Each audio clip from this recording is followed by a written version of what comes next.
I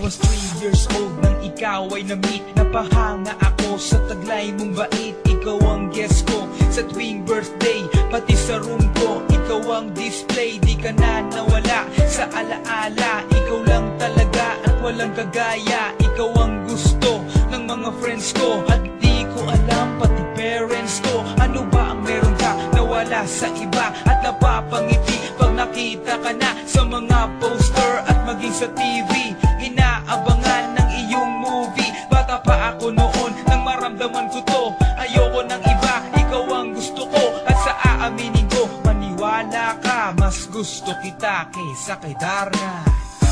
You were always gonna be my love. It's so bad. 다래가 또마다 꿈이 이루어질 때도 I remember to love you. Taught me how. You were always gonna be the one. 희망마다 가나시라고 소원 하다라시였나.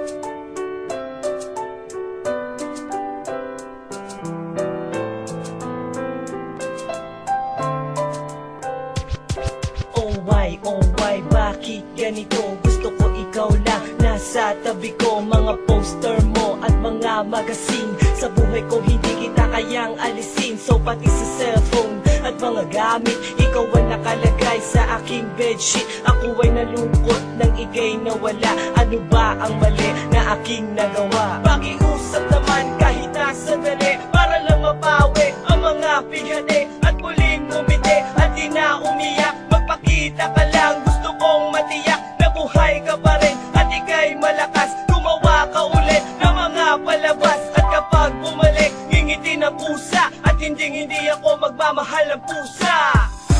You were always gonna be my love. It's so bad. 다래가 또마다 꿈이 이루어질 때도 I remember to love you. Taught me how. You were always gonna be the one. 희망마다 가나시라고 소원 하다라시였나.